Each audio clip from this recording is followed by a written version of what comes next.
que é que os presbiterianos são tão frios? É o que dizem algumas pessoas. Já ouvi bastante. Então, por que o culto presbiteriano é frio?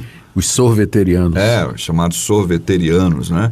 Ali, aí a sua pergunta, por exemplo, do Marcos Bueno da Silva Júnior, ele diz que estava numa madrugada vendo um culto numa certa igreja de um pastor americano, Benny Hinn, por exemplo, e lá o negócio pega fogo, né? E por que olha para uma igreja presbiteriana não é assim, com sopro de passar um manto e esse mover espiritual? Tá certo. Ou então, nós, em primeiro lugar, queremos saudar aí os nossos ouvintes e agradecer a audiência, Nathan, como você já fez, e ir direto aí para essa questão. Bom, em primeiro lugar, vamos definir o que é um culto. Culto é o ajuntamento do povo de Deus, convocados para esse propósito, para num determinado local, num determinado horário, juntos fazerem e perfazerem aquilo que nós chamamos os elementos que compõem o culto. Leitura da palavra, cânticos, orações, escutar a palavra de Deus, celebrar a ceia, celebrar o batismo, tirar ofertas. Então, estes são elementos que compõem o culto a Deus, tá certo? Então, um culto, para ser culto, ele tem que ter estes elementos e esses elementos têm que ser realizados da forma correta. Essa é a primeira constatação que a gente tem que fazer. Segunda, é que a regra pela qual a gente verifica se esse culto ele está sendo agradável a Deus ou não, é a revelação que Deus fez do culto que lhe agrada e que está na Bíblia. Eu não posso inventar maneira de cultuar a Deus. Então, porque quem tentou a Bíblia tem os princípios, né, referentes ao culto. Isso. Nós lemos que no Antigo Testamento muita gente tentou fazer culto e cultuar a Deus do seu próprio jeito e Deus não aceitou. A começar daquelas religiões pagãs, né, que não tinham conhecimento de Deus e que ofereciam os filhos como sacrifício e se retalhavam uma série de outras coisas que Deus nunca pediu, né, para ninguém fazer em homenagem ou adoração para Ele. Por exemplo, o próprio Deus diz, pega os 10 mandamentos, Nathan. Primeiro mandamento, não terás outros deuses diante de mim. Ou seja, o culto tem que ser centrado em Deus. Ele tem que ser dirigido a Deus. Segundo mandamento, não farás para ti imagem de escultura. Ou seja, Deus não quer que nós o adoremos através de representação física. Nós não podemos ter imagem no culto. Terceiro, não tomarás o nome do Senhor teu Deus em vão.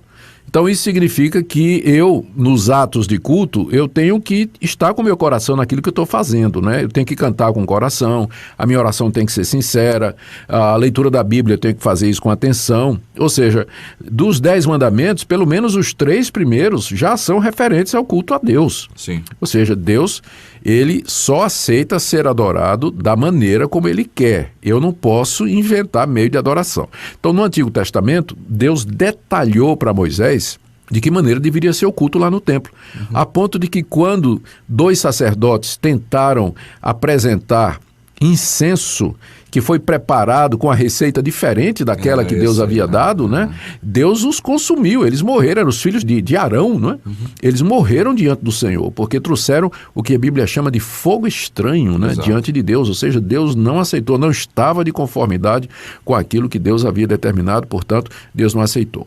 Então, culto verdadeiro é aquele que é feito de acordo com os princípios da palavra de Deus. Sim. Que princípios são estes? Deus é espírito, importa que nós o adoremos em espírito e em verdade. O culto ele tem que ser espiritual, ele tem que ser centrado na palavra de Deus, ele tem que ter como objetivo glorificar a Deus e edificar a igreja. Estes são princípios que nós encontramos no Antigo e no Novo Testamento. Então, fora disso, é invenção humana, é culto humano que desagrada a Deus, não tem, é tradição humana, como o próprio Jesus disse aos judeus da sua época, vocês em vão me adoram ensinando doutrinas de homens, né? Ou seja, nós não podemos escolher a maneira de adorar a Deus, nós temos que descobrir aquela maneira que ele revelou, e essa maneira está na Escritura. Dito isso, então, vamos agora chegar ao conceito do que é um culto quente, né? Um culto quente. Exato. O que seria um culto quente? Geralmente, quando as pessoas falam disso, né, um culto assim que teve fogo caiu do céu e tudo mais, as pessoas geralmente se referem ao fato das emoções E as reações físicas que aconteceram no culto. As pessoas levantaram as mãos, as pessoas bateram palma, elas dançaram, sapatearam, rodopiaram, o retetê de Jeová, sapatinho de fogo, e todo esse tipo de coisa. Aí o pessoal diz ali, o culto foi quente, né? O pregador, quando fala, ele muda a voz, né? Ele usa o tom mais alto, e aí o povo aplaude, o povo se emociona, tal. Mas a pergunta é isso que torna o culto espiritual, Natsan Matias? É isso que faz com que o culto seja agradável a Deus? A resposta que eu descubro, né? A resposta que eu encontro na Bíblia é que um culto que é verdadeiramente quente não é aquele que produz calor, mas é aquele que produz luz. Então, eu não estou negando aqui o papel das emoções, né, no culto. É bom. Mas eu estou dizendo que o que faz um culto quente não é a emoção que a pessoa sente, mas é a quantidade de conhecimento, entendimento que ela tem de Deus. Porque se não há instrução, se não há conhecimento de Deus, não há verdadeira edificação. Quem diz isso é o apóstolo Paulo, em 1 Coríntios 14, quando ele está tratando da questão das línguas, né, que eram faladas durante o culto lá em Corinto.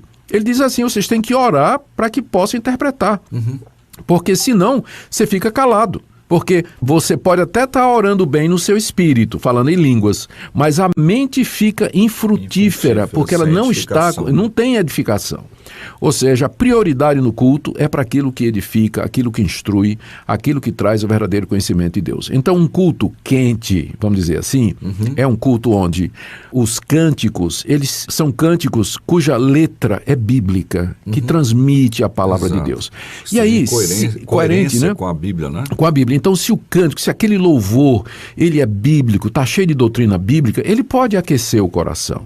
Ele vai fazer com que eu sinta essas grandes verdades, que eu posso até me emocionar num momento assim, eu posso levantar as mãos em sinal de adoração a Deus. Mas nada imposto, eu levanto as mãos agora. Sim, né? Às vezes eu fico assim meio, né? Eu sou convidado a pregar em muitos lugares, Brasil afora, e às vezes eu vou numa igreja onde eu fico assim, olhando o dirigente do louvor, né? Querendo provocar esse calor, dizendo para as pessoas, né?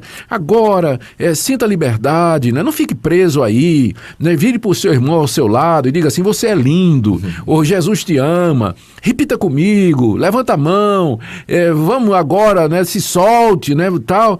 Mas peraí, isso aí teria que ser algo espontâneo, né, Natsan Matias? Como é que isso poderia acontecer? Ouvindo a palavra de Deus, cantando a palavra de Deus.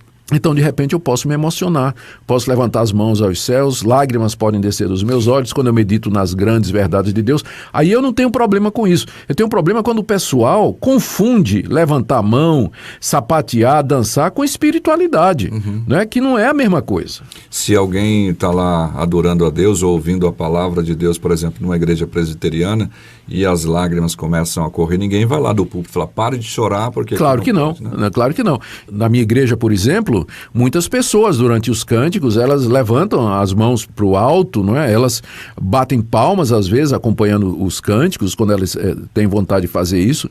Eu vejo pessoas chorando durante a pregação da palavra de Deus e, né, eu não tenho dificuldade com isso. O problema é quando as pessoas identificam essas posturas físicas, essas reações físicas e emocionais, como sendo um indicador, né, de espiritualidade. E não é. A igreja de Corinto, né, que é uma das igrejas mais carnais do Novo Testamento, ela estava cheia de manifestações desse tipo. É verdade. E Paulo diz, vocês são uma igreja carnal, uma igreja que eu não posso chamar de espiritual.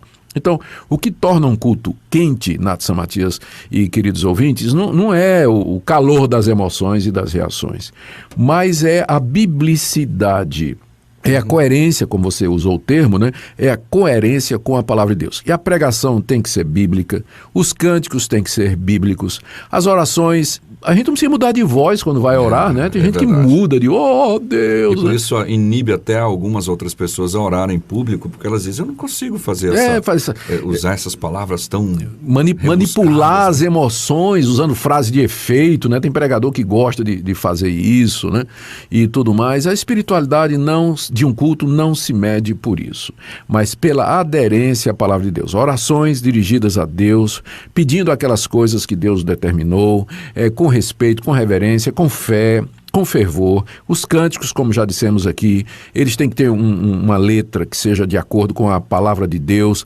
A Bíblia tem que ser lida com reverência, com atenção. A pregação, Natsan Matias, ela tem que ser bíblica, ela tem que expor o ensinamento da Escritura, em vez de ser simplesmente uma repetição desses jargões evangélicos, o pessoal contando experiência, dizendo que teve visão disso, daquilo outro, e usando daqueles recursos aí. Repita comigo agora, vamos repetir de novo, diga aí para o seu irmão. Eu não vejo Paulo fazendo isso, né, no Novo Testamento, né? As pregações eram sempre exposições da palavra de Deus e assim por diante. Em lugar nenhum da Bíblia. Não é lugar nenhum, né? Os profetas, não imagina os profetas, imagina Isaías lá no templo de Jerusalém, trazendo a palavra de Deus e virando para o povo, diga aí para o seu irmão Jacó, né, que Deus te faça próspero, aperta a mão dele, dá um abraço nele. Eu não vejo esse tipo de coisa, né?